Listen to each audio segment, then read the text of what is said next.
요즘 저는 힘들 때일수록 긍정의 마음으로 살아야 한다고 생각하면서 삽니다. 저는 원래 긍정적인 성격은 아니었어요. 4년 전 이혼이라는 인생의 큰일을 겪으면서 제 안의 생각이 조금씩 변하게 되었던 거죠. 그래서 살면서 한 번은 제가 겪었던 이야기를 해보고 싶다고 생각했는데 이곳을 알게 되어 머리털 나고 처음으로 글이라는 것을 써보게 되었어요. 저는 어릴 때부터 박복하다 못해 사는 것이 참 지옥이었어요. 아버지는 일용직으로 하루 벌어 하루 사는 분이셨는데 일하는 날보다 술과 노름으로 보내는 날이 더 많았거든요. 그래서 엄마는 먹고 살기 위해 새벽부터 밤 늦게까지 일을 해야 했고 저는 저보다 4살 어린 여동생을 돌보느라 한참 뛰어놀아야 할 그 시기에 친구들과 어울리지 못했어요. 게다가 아빠가 노름으로 돈을 다 잃고서 집에 일찍 오는 날이면 어찌나 저와 동생에게 그 분풀이를 하는지 저와 동생은 아빠에게서 술 냄새만 나면 그 길로 동네 놀이터로 도망가서 해가 다 지고서야 조심조심 집으로 돌아가곤 했어요. 언니, 배고프다. 우리 이제 집에 가면 안 돼? 아직은 안 돼. 언니가 500원 있으니까 우리 이걸로 떡볶이 사 먹자. 정말? 지금은 물가가 많이 올라서 생각지도 못하지만 그때 당시는 500원이면 떡볶이 한 접시는 먹을 수 있었어요. 물론 아주 배부르게 먹을 수 있던 건 아니라서 저는 거의 떡볶이 국물만 찍어 먹을 뿐이었지만 떡볶이를 먹으며 좋아하는 동생의 모습을 지금도 잊을 수 없어요. 그래서 나중에 어른이 되면 내 동생이 좋아하는 떡볶이집을 차리고 싶다고 생각했었는데요. 이제 보니 저는 어쩔 수 없이 분식점을 할 운명이었던 것 같네요. 그렇게 저와 동생은 밖에서 시간을 보내다 햇님이 지고 달님이 모습을 드러내면 집으로 조용히 들어갔어요.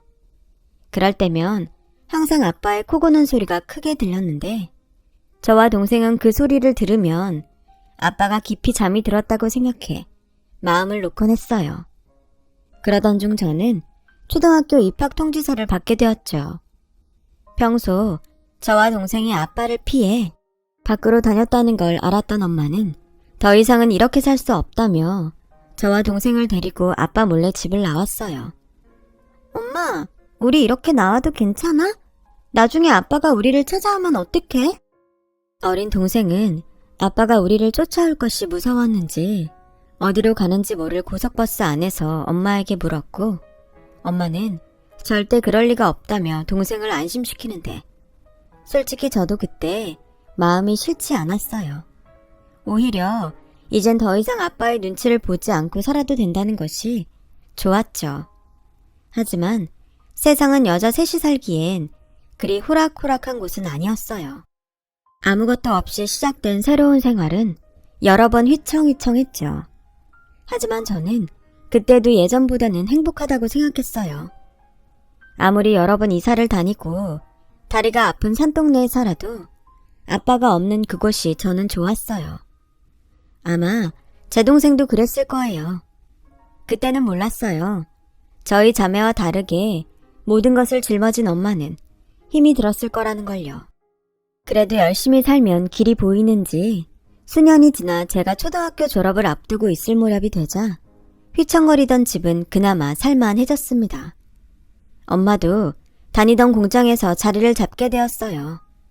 게다가 감사하게도 저희 세 모녀를 가엾게 본 집주인 할머니는 월세 계약이 끝나도 살고 싶은 만큼 살아도 좋다고 하시며 월세도 올리지 않으셨고 그 밖에도 동네에선 저와 동생이 착하고 예쁘다며 두루두루 저희를 참 많이 도와주셨어요. 그렇게 저는 고등학생이 되었고 여동생은 초등학교 6학년이 되었어요. 저는 철이 빨리 들어 빨리 커서 엄마에게 도움이 되고 싶다고 생각하면서 실업계 고등학교에 진학을 했는데 기억에서 잊고 지냈던 아빠의 연락이 갑자기 닿았어요. 누구도 원치 않았던 연락이었는데 전화를 받은 엄마의 얼굴이 딱딱하게 굳더니 이내 엄마는 저희 자매에게 이렇게 말씀하셨어요. 은주야, 미주야, 아빠가 어제 돌아가셨대. 혹시 몰라서 엄마가 니들 할머니한테는 우리 여기 있다고 말씀을 드려놨거든. 그럼 우리 다시 예전 집으로 돌아가?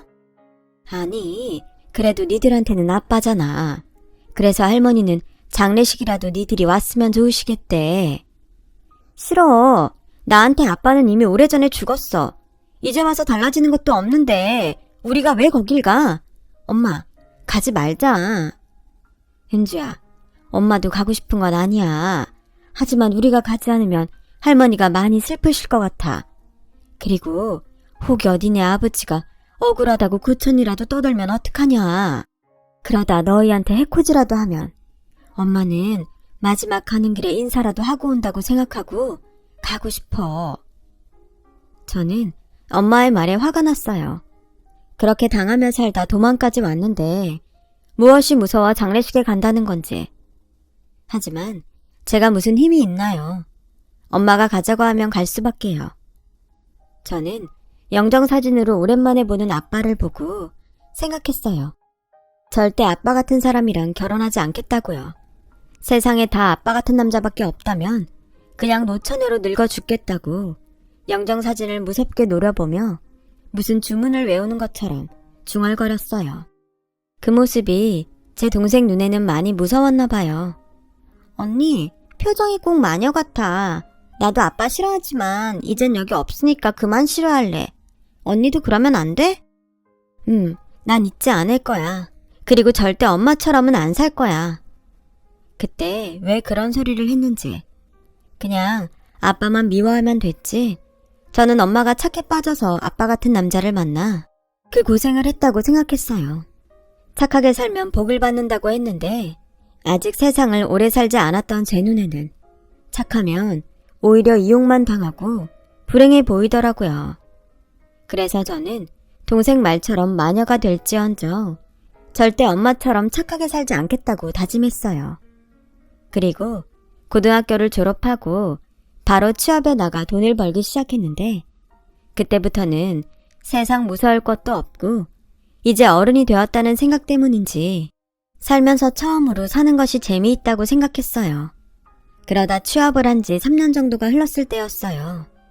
주인 할머니가 앓고 있던 지병 때문에 돌아가시면서 저희 세 모녀는 보금자리를 떠나게 되었죠.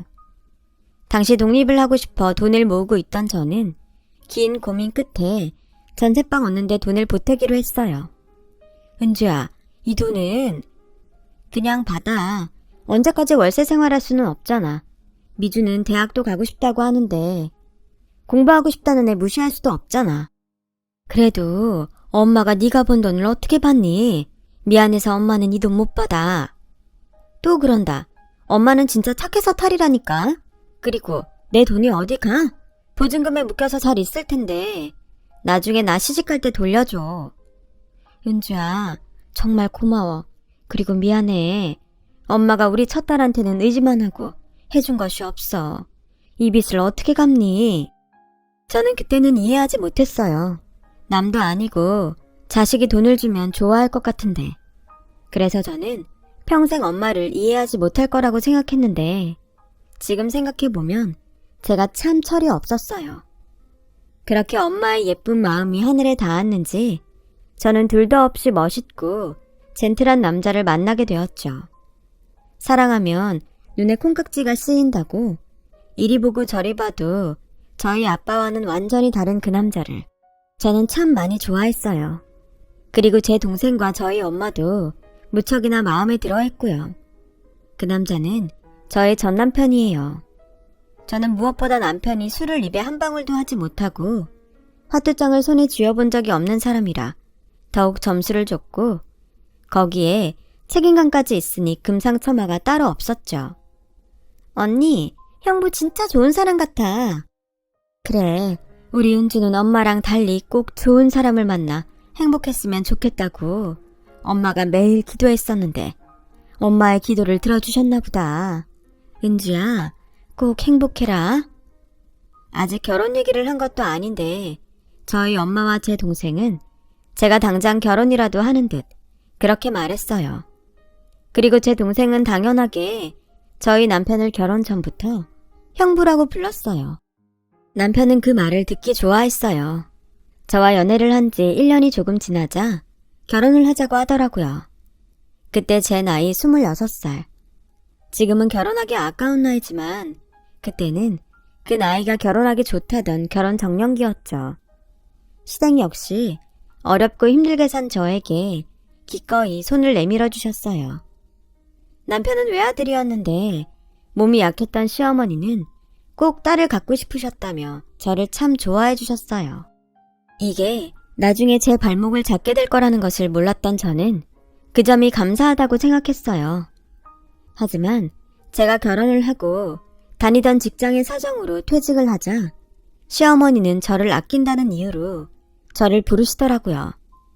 처음엔 좋다고 점심도 같이 먹고 장도 같이 봤었는데 그렇게 한 달, 두 달이 지나니까 슬슬 힘이 들더라고요. 저희 시어머니는 저를 너무 좋아하셔서 점점 제 껌딱지가 되어가셨거든요. 시아버지와 남편은 그런 제 마음도 모른 채 그걸 참 보기 좋아했어요. 하지만 좋은 것도 지나치면 독이라고 시어머니는 큰일부터 아주 사소한 일까지 저에게 의지하며 함께 하시길 바라셨는데 예, 아가, 나 은행에 가서 적금 하나 들려고 하는데 너 같이 가자. 내가 뭘 아는 게 있어야지. 넌 젊고 똑똑하니까 네가 옆에서 내 대신 설명 잘 듣고 도와줘라. 예, 우리 집 컴퓨터가 안 되는 것 같아. 네가 와서 한번 봐라. 난 도통 아무것도 모르겠다. 이런 식으로 모든 것을 저에게 맡기시는데 저도 제 일과 살림이 있잖아요. 그래서 한 번은 제가 약속이 있어서 오늘은 곤란하다고 조심히 말씀을 드렸는데 제 예상과는 다르게 화를 내시는 통에 정신이 번쩍 든 날도 있었어요. 뭐? 약속? 예, 너는 지금 내가 얼마나 곤란할지 생각도 못하냐? 나는 너를 딸처럼 생각하는데 너는 나를 동네 아줌마만도 못하게 여기는구나. 그래, 나는 이거 가지고 끙끙거릴 테니까 너는 약속이나 나가서 즐겁게 놀아라. 물론 서운하실 수는 있겠죠. 하지만 저런 반응이 올지 몰랐던 저는 그날을 계기로 시어머니의 부탁을 모두 들어드리지는 않았어요. 그때 당시는 제가 뭐든 다 들어드리니 당연히 제가 당신 뜻대로 움직일 거라고 생각해서 그런 반응이 나왔다고 판단했거든요. 하지만 시어머니는 제 생각과는 달랐어요. 너는 어쩜 사람이 이랬다 저랬다 하니? 처음에는 착한 며느리인 척 굴더니 이제는 뭐 볼장 다 봤다는 거야? 너 내가 그렇게 안 봤는데 애가 아주 못 쓰겠구나. 원래 시자 달고 있으면 힘들다고 하더니 저는 시어머니가 점점 감당하기 어려웠어요. 그래서 남편에게 이야기를 했는데 에이, 당신이 너무했네. 우리 엄마가 당신을 얼마나 좋아하는데. 그러지 말고 우리 엄마한테 좀 잘해줘. 자식이라고는 나 하나잖아. 이런 반응이 돌아오니 저는 혼자 소가리를 할 수밖에 없었어요. 그리고 한 번은 이미 일주일 전부터 친정에 엄마를 보러 간다고 말씀을 드렸는데도 시어머니는 기가 막히게 그날 아침에 제가 아니면 안 된다며 친정에 가지 말고 자기랑 부동산에 가자고 막무가내로 이야기하셨는데요. 어머니, 저 오늘은 친정에 간다고 미리 말씀드렸는데요. 그래, 알아. 근데 어쩌냐? 나는 오늘만 시간이 되는데. 그러지 말고 같이 가자. 내가 뭐 아는 게 있어? 친정은 다른 날 가면 되잖아. 이럴 거면 미리라도 알려주시지. 저는 다 잡은 친정 엄마와의 점심 약속을 시어머니 때문에 미룰 수밖에 없었어요. 엄마, 오늘은 못 갈 것 같아. 다음에 엄마 쉴 때 갈게. 그래, 사부인 오죽 급하시면 그러시겠니. 엄마는 신경 쓰지 말고 시어머니 잘 챙겨드려. 아, 근데 꼭 매번 이런 식이니까 좋은 마음이 안 생겨. 사부인이 너를 그만큼 의지하고 좋아해서 그래. 미움받는 것보다야 얼마나 감사한 일이니. 엄마는 도리어 사부인께 너무 고맙다. 그러니까 네가 좀 잘해드려. 응? 알겠어, 엄마. 나 없어도 밥 꼭 잘 챙겨 먹어. 오늘 맛있는 거 먹으러 가라고 했는데. 다음에 먹으면 되지. 그럼 끊자. 저는 전화를 끊고 생각했어요. 물론 짜증도 나고 시어머니가 일부러 그러시는 것 같아 화도 났지만 저도 저희 친정엄마 말처럼 미움받는 것보다 지나치더라도 예쁨을 받는 것이 낫다고 생각했죠. 이왕 가족이 되었으니 시어머니에게 최대한 맞춰드리자고 생각했어요. 그때는 그랬어요. 자신이 있었죠. 어머니에게 예쁨 받으면서 제가 중간에서 잘 컨트롤하면 시어머니도 제 뜻대로 저를 봐주실 거라고 생각했어요. 제가 시어머니를 너무 쉽게 봤던 거였죠. 시어머니는 그날 저를 데리고 부동산에 가셔서 살고 있던 집을 내놓으시고 저희 집 코앞에 있는 집을 구하시겠다며 저를 끌고 이 집 저 집 매물을 보러 다니셨어요. 그리고 정말 엎어지면 코가 닿는다는 그런 위치의 집으로 이사를 오셨는데요. 그 뒤엔 제가 남편이랑 결혼을 했는지 시어머니와 결혼을 했는지 모를 지경이더라고요. 그래서 저도 그 즈음이면 시어머니와 속마음을 터놓을 수 있다고 생각했어요. 오래전부터 마음먹었던 이야기를 꺼내게 되었습니다. 어머니, 저 한 달에 한 번은 친정집에 다녀오려고요. 매번 미리 말씀드렸는데 갈 때마다 일이 생기는 일이 많으니 미리 알고 계시면 좋을 것 같아요. 어머, 너 출가회인인 지금 1년에 한 번도 아니고 한 달에 한 번을 가겠다는 거야? 아무리 요즘 세상이 좋아졌다고 하지만 넌 이제 우리 집 식구야. 설마 너 친정은 핑계고 나같이 무식한 늙은이랑 있는 게 싫어서 그러냐? 저는 아니라고 몇 번을 이야기했어요. 근처까지 이사온 시어머니를 며느리가 싫어한다면서 시어머니는 혼자 거짓 울음소리까지 내가며 대성통곡을 하시는 거예요. 저는 어이가 없다 못해 황당해서 아무 말을 하지 못했는데요. 이 사실을 자기 어머니한테 들은 남편은 혀를 칙칙칙 차며 저에게 볼멘 소리를 해댔어요. 나는 진짜 친정 타령하는 여자들 보면 이해가 가지 않았는데 어떻게 자기가 그러냐? 평소에 자기 장모님이랑 그렇게 친하지도 않잖아. 시집와서 보니 이제 없던 애틋함이 생기는 거야? 아님 정말 우리 엄마 말대로 우리 엄마가 싫어서 그래? 팔은 안으로 굽는다더니 저는 남편의 말에 콧방귀가 났어요. 아무리 제가 살갑고 애교 넘치는 딸은 아니어도 딸이 엄마 보고 싶어 하는 것은 당연한 거 아닌가요? 그걸 가지고 자기 엄마가 싫어서 그러냐니. 저는 이건 아니다 싶었어요. 그래서 정색을 하며 따져 물었죠. 이걸 유치하게 좋아하네 싫어하네로 따질 문제야? 그리고 딸이 엄마 보고 싶어 하는 건 당연한 거 아니냐고. 어머님은 아버님이라도 있지. 우리 엄마는 혼자 있잖아. 자기는 사위라는 사람이 그렇게 생각이 없냐? 뭐? 장모님이 왜 혼자야? 처제 있잖아.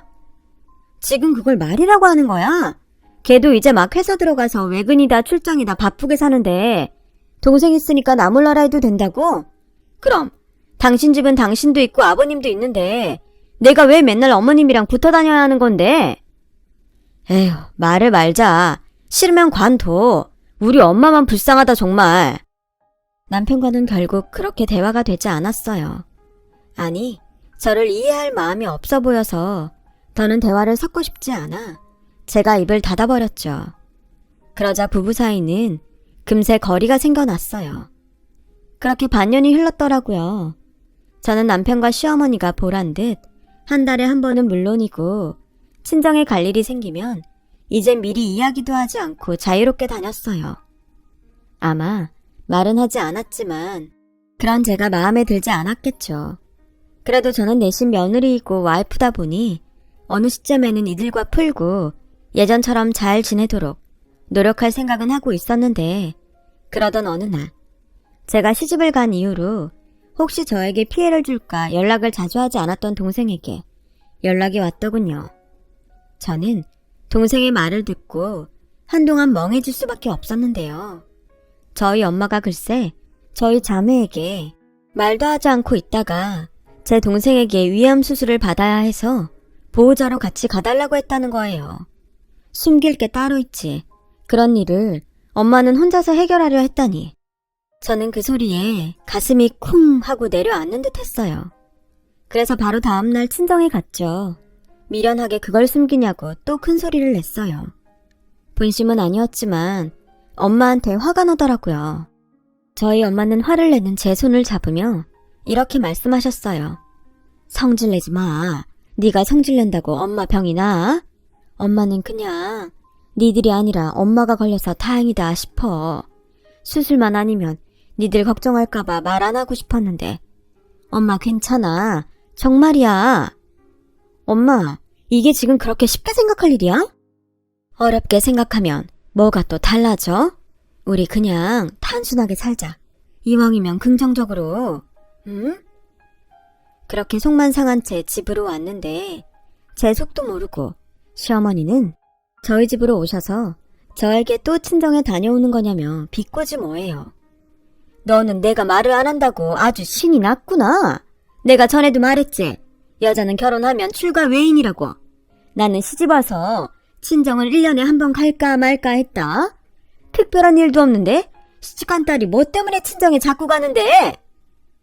어머니, 사실은 저희 엄마가 암에 걸리셨어요. 그래서 곧 수술도 하셔야 하고. 저 지금 머리가 너무 복잡한데 어머님 잔소리 다음에 들으면 안 될까요? 저는 이런 얘기를 하면 저희 시어머니도 놀라서 그러라고 하실 줄 알았어요. 그런데 암? 얘 요즘 암이 어디 병이니? 그리고 설사 죽는다고 해도 사람은 원래 모두 죽어. 유나는? 그래서 뭐 앞으로도 계속 친정에 들락날락 하겠다고? 너 아주 좋은 핑계거리 생겼구나. 어머니, 어떻게 말씀을 그렇게 하세요? 죽는다니요. 어머머? 어디서 지금 큰 소리야? 암에 걸린 건 니네 엄마지 내가 아니야. 지금 어디에 화풀이를 하는 거야? 네, 저희 엄마가 아프지. 어머님이 아픈 건 아니죠. 그런데요, 어머니 말씀대로 사람은 다 죽는데 어머님은 아프지 말란 법이 있나요? 뭐? 너 지금 나한테 악담하냐? 저는 더는 시어머니를 상대하기 싫어서 일어나 화장실로 들어갔어요.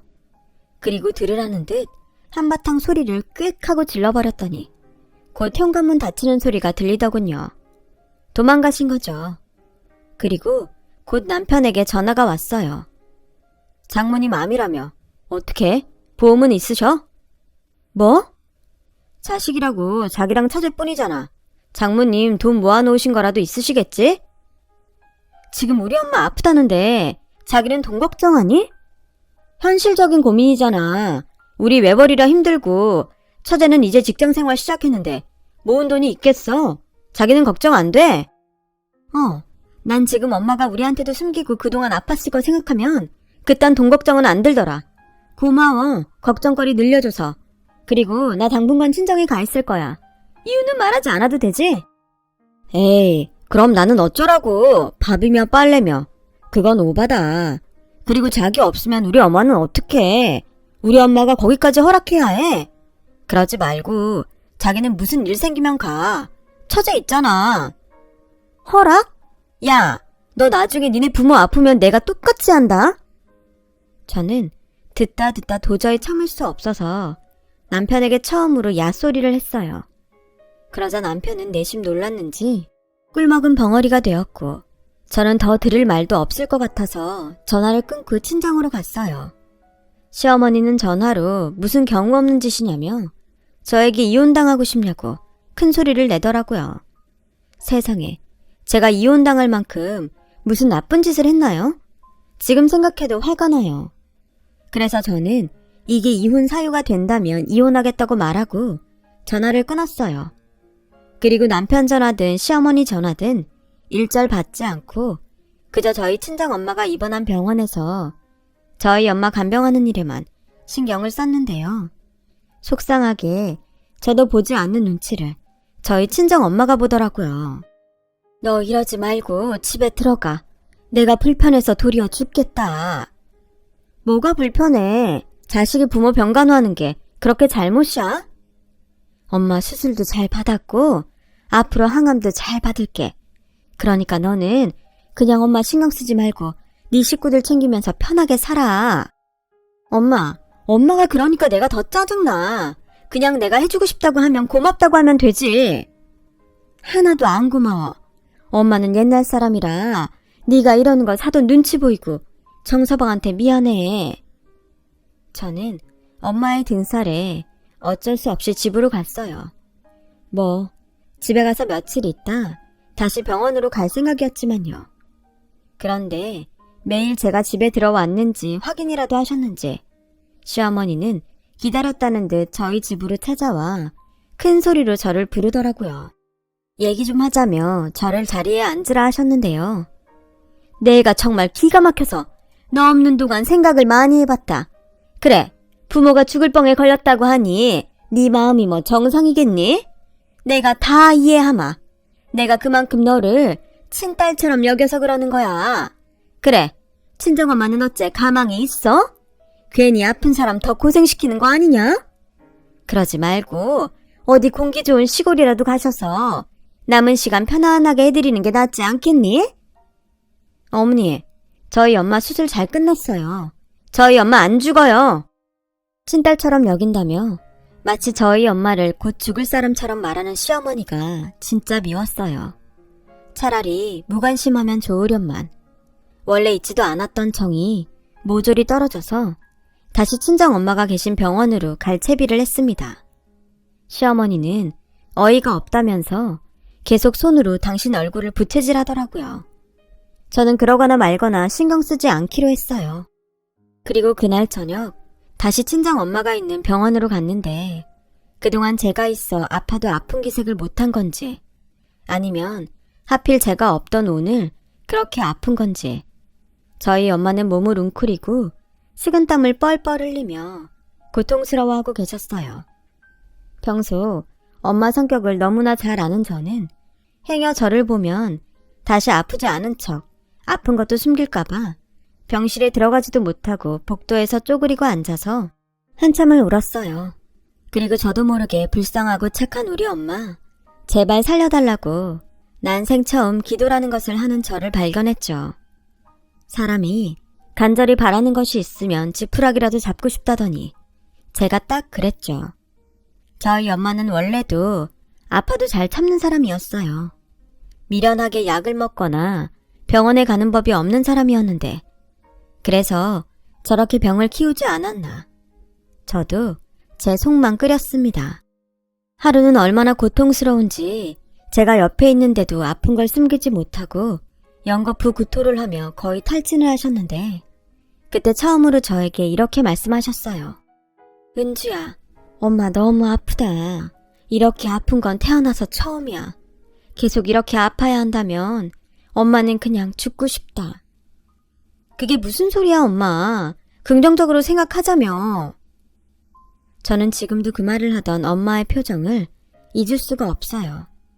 그리고 왜 우리 엄마는 이렇게 힘들게 살아야만 하는지 화가 치밀어 올랐는데 참고 견디는 것 외에는 그 어떤 방법도 없었어요.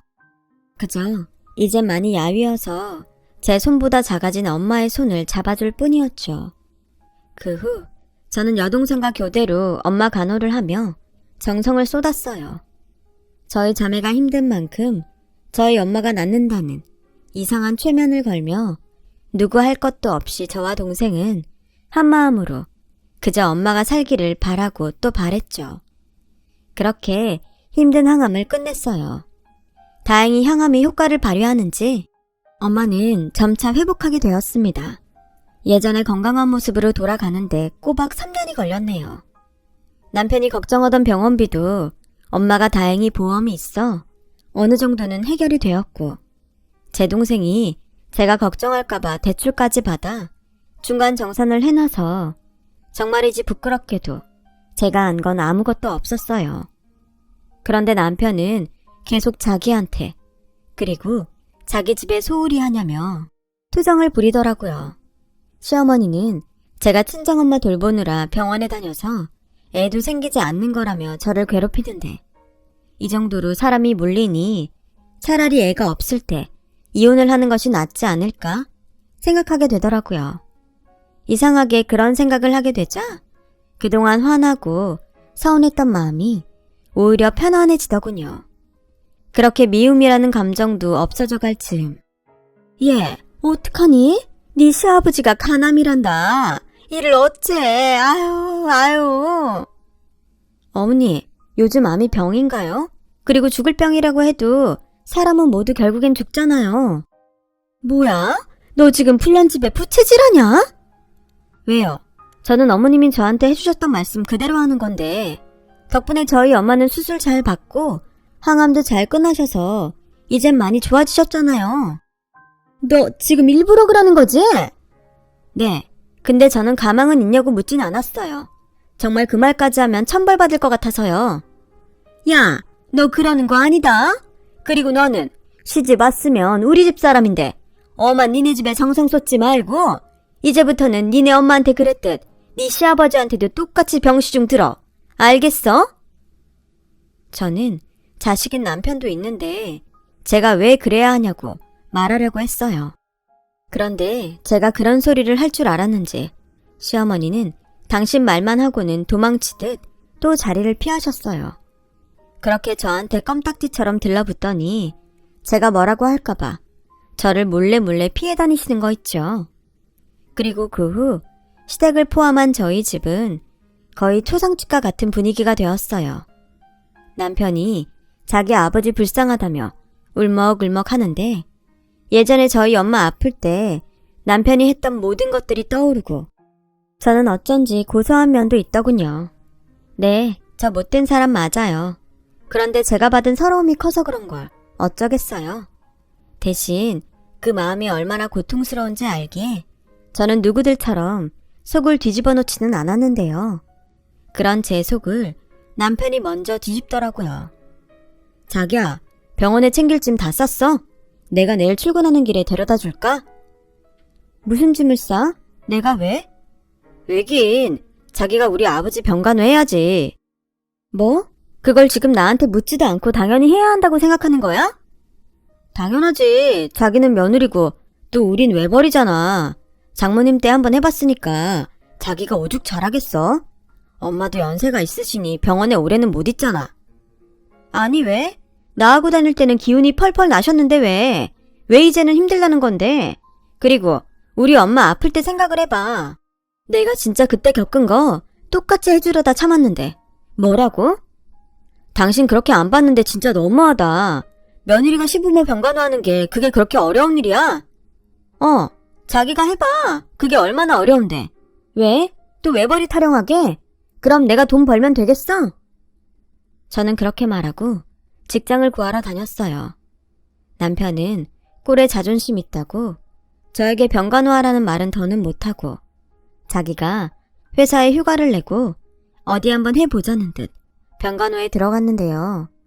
한 일주일 정도 병원에서 상주하며 시아버님 병간호를 하던 남편이 힘이 들었는지 진심인지 연기인지 저에게 두 손 두 발 다 들고 들어와 이렇게 말하더군요. 자기야, 내가 잘못했어. 병간호가 이렇게 힘든 건지 나는 정말 몰랐어. 그동안 내가 정말 미안했다. 참 빨리도 한다. 그리고 고작 일주일하고 나가 떨어지냐? 나 앞으로 자기가 장모님한테 간다고 하면 토달지 않을게. 그러니까 제발 자기가 나 좀 도와주라. 응? 솔직히 머리로는 아니라는 것을 알았어요. 하지만 그동안 살았던 정이 뭔지 그리고 시어머니면 몰라도 시아버지에게는 감정이 없었던 저는 슬슬 마음이 약해지기 시작했어요. 제가 도맡아서 하는 것이 아닌 남편과 그리고 시어머니와 같이 하는 건 뭐 어찌어찌 할 수 있을 거라는 생각도 들었고요. 하지만 어이없게 남편과 시어머니는 제가 시아버님 병실의 모습을 나타내자 옳았구나 하고 병실을 비우기 시작했고 남편은 황당하게 친구들과 밤낚시를 가겠다며 저에게 두꺼운 잠바가 어디 있냐고 물어보는데 머리에서 띵 하고 어떤 이성의 줄이 툭 끊어져 버리고 말았어요. 뭐야? 가긴 어딜 가? 나 혼자 아버님 병실에 있으라고? 에이, 무슨 간병을 2명이나 해. 나 그동안 간병하느라 힘들었으니까 숨통 좀 트이고 올게. 자기는 장모님 때 경험도 있으니까 간병의 프로잖아. 프로 같은 소리 하시네. 저는 남편의 말에 약에 취해 주무시는 아버님이 계시건 말건 남편의 핸드폰을 바닥에 집어 던졌어요. 그리고 이렇게 말했죠. 숨통? 내 숨통은 꽉꽉 조여놓고 너는 숨통을 트이러 가? 미친 거지? 여기 누워있는 사람이 내 아버지야? 진짜 염치도 없다. 미안하다며? 앞으로 잘한다며? 간병의 프로? 이게 진짜 죽고 싶나? 너 내가 호구로 보이냐? 왜 이래? 그리고 핸드폰 바꾼 지 얼마 되지도 않았는데. 그래? 이참에 핸드폰이 아니라 와이프를 바꿔. 난 진짜 당신이랑 가족 못 먹겠으니까 우리 이혼해. 그때였어요. 무슨 바람인지 병실에 찾아온 시어머니는 저와 남편이 싸우고 있는 장면을 고스란히 다 목격했고 다짜고짜 저에게 달려들어 손을 올리는데 제가 그 손을 꽉 잡았어요. 설마 이 손으로 지금 저 치려고 하셨어요? 그래. 어디 옆엔 내가 서방한테 고함질이야. 불쌍한 거 내가 참고 받아줬더니 이게 아주 지 분수도 모르고 까불어? 아, 그러셨어요? 왜 그러셨어요? 그때 참지 말고 받아주지도 마시지. 그랬으면 저도 이런 더러운 걸 안 보고 살았을 텐데요. 자기 우리 엄마한테 지금 무슨 말을 하는 거야? 진짜 해보자는 거야? 뭐야? 해보자는 거야. 툭 까놓고 자기 내가 우리 엄마 병간호할 때 뭐 했어? 도와주기는커녕 나한테 밥 타령 빨리 타령 했지. 그리고 내 동생 있는데 내가 병간호하는 건 오바라며. 그럼 지 부모인데 나한테 떠넘기고 놀러가는 건 정상이냐? 사람들이 어떻게 그래? 아버님이 불쌍하다.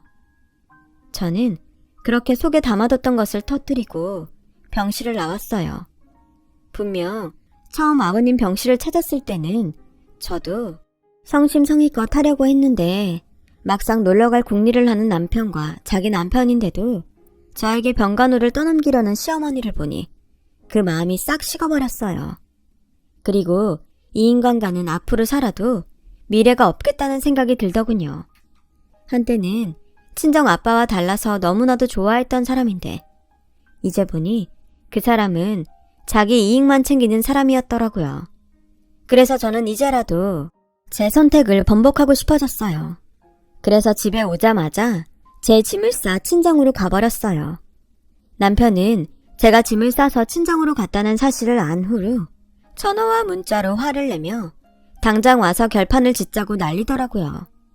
거기에 시어머니까지 합세해 저에게 며느리가 어떻게 시아버지 간호하기 싫어서 친정으로 내빼냐는 그 말에 저는 오히려 웃음이 났어요.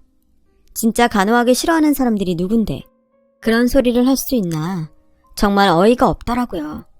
그리고 더 가관은 내가 이번 한 번만 용서해 줄 테니까 당장 들어와서 우리 엄마한테 잘못했다고 빌고 아버지 병간호나 해. 라는 남편의 음성 메시지였는데요. 제가 미치지 않고서 그런 메시지를 받고 집으로 돌아가겠어요? 저는 다음날 바로 변호사 사무실을 찾아가 남편에게 이혼 서류를 보냈어요. 그러자 남편은 또 고맙게도 저에게 차마 입에 담을 수 없는 욕설을 퍼부으며 전화를 했고 저는 아무렇지 않은 듯 화도 내지 않고 이렇게 말했네요. 지금 당신이 하는 말 모두 녹음되고 있어. 나도 계속 당신에게 폭언을 듣고 가만히 있을 수는 없잖아. 그러자 남편은 갑자기 꿀먹은 벙어리가 되더니 전화를 끊어버렸고 아이도 없었던 저희 부부는 그렇게 남남이 되었어요. 뭐 욕심을 내자면 재산 분할이다 위자료다 그런 걸 따질 수도 있었지만 툭 까놓고 돈도 없는 집이라 그러고 싶지도 않았어요. 그저 하루빨리 남남이 돼서 보지 않았음 했죠. 그리고 저는 바라는 대로 남편과 남남이 되었어요. 다행히 결혼 전부터 묶어놓은 펀드며 적금이 있었고 또 그동안 다녔던 회사에 퇴직금까지 있으니 사실 이혼하면서 돈 걱정은 되지 않았고요. 그리하여 저는 그 돈으로 학교 앞에 작은 가게를 얻어 지금의 분식점을 열게 되었어요. 남편이 외벌이 타령할 때마다 장사할 생각이 있어서 혼자 꾸준히 레시피도 개발하고 있었는데 이번이 기회인 듯 싶었죠. 물론 장사를 시작하고 한 3개월은 수입보다 지출이 더 많았어요. 하지만 첫 술에 배부를 수 없다고 생각하고 꾸준히 노력했습니다.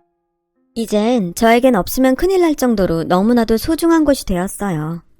이런 말을 제가 하기는 좀 부끄러운데 가게가 제법 잘 되거든요. 솔직히 남편이 벌어오는 수입보다는 훨씬 좋아요. 그렇게 돈도 벌고 또 어릴 때 제 동생처럼 아이들이 찾아와 맛있다고 떡볶이를 먹어주니 이 이상 어떻게 더 좋을 수가 있겠어요.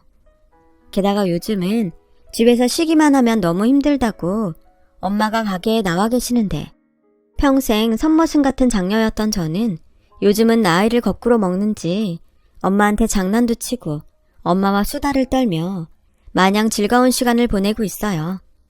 마치 지난날의 보상이라도 받는 것처럼요. 그러던 중 어디서 제 소식을 들었는지 어느 날 남편이 저를 찾아왔고 자기가 정말 잘못했다면서 다시 잘해보자고 하는데 그러면서 이 인간이 뭐라고 한 줄 아세요? 근데 들리는 말에 자기 가게가 제법 잘 된다며? 얼마나 벌어? 솔직히 요즘 내가 회사를 그만둬서. 사실 저도 알고 있었어요. 저도 지인들에게 시어머니가 결국엔 당신 남편 병간호를 하다 병이 나 병원에 입원했고 졸지에 부모님 모두를 간병해야 했던 남편은 회사 일도 제대로 하지 못해서 계속 휴가를 쓰다 결국 회사에서 근무 태만으로 권고사직을 당했다고 들었죠. 그래서 병간호도 해주고 돈도 잘 벌어줄 수 있는 저를 이 남자는 아마도 수소문을 했었던 것 같아요. 저는 남편이 저를 찾아온 의도가 너무 나쁘고 또 화가 나서 행여 떡볶이 먹는 애들이 놀랄까? 남편에게 잠깐 가게 밖으로 나오라고 하고 손에 움켜쥐고 있던 소금을 남편 얼굴에 사정없이 뿌리면서 이렇게 말했어요. 당장 꺼져. 내가 미쳤니? 그러게 있을 때 잘해야지. 에이, 그래도 그렇지 사람한테 소금을 뿌리냐. 그리고 이 가게 차린 돈 그거 나랑 나눠 써야 하는 거 아냐? 웃기고 있네. 이 가게 차린 돈에 네 돈은 10원 한 장 없거든? 그걸 내가 어떻게 믿어? 그래? 그럼 법으로 해. 난 증거도 있고 떳떳하니까. 그리고 다신 찾아오지 마. 또 찾아오면 내가 아주 여기 사람들 보라고 큰 소리로 네가 나한테 한 짓거리들 떠들어줄 테니까. 지가 감히 어떻게 여길 와? 우리 엄마도 있는데 당장 꺼져. 남편은 그렇게 소금을 뒤집어 쓰고 씩씩거리며 도망치듯 사라졌어요. 그리고 며칠 후 들려온 소식에 남편은 자기 부모 병간호가 너무 힘들다며 입원한 부모도 버리고 잠수를 타버렸다는데 참, 저런 사람을 남편이라고 함께 살았다고 생각하니 아찔했던 거 있죠. 그리고 저는 신기할 정도로 이혼하고 일이 술술 잘 풀리기 시작했어요. 남편이 그렇게 가고 신기하게 제가 운영하는 분식점에 체인을 내고 싶다는 사람들이 왕왕 찾아와 문의를 하는데 처음 겪는 일이라 얼떨떨했죠. 그리고 또 암으로 고생하던 저희 엄마는 저희 자매가 매일 소망했던 완치 판정을 받으셨어요.